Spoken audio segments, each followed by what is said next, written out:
Hello there, Weird Drinks of History Part 8.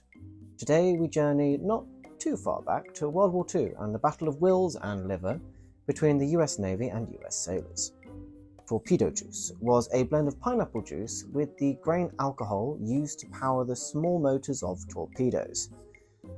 Obviously, the Navy tried to stop this happening by adding a successive list of poisonous additives to this grain alcohol, which started a bit of a war of innovation. First off, the Navy put methanol in with their grain-neutral spirit, which caused blindness and sometimes death if ingested, with no way to actually reverse the poison. So sailors started going blind and dying, which was a bad thing. So the Navy then substituted this methanol with other poisons that could be treated, like croton oil.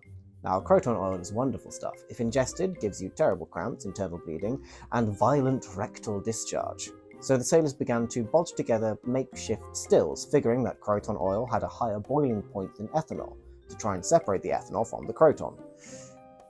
Then the Mark 18 electric torpedo was introduced in the latter stages of the war, and large amounts of denatured alcohol were no longer needed on board, and torpedo juice was unfortunately, or fortunately, relegated to history. Cheers.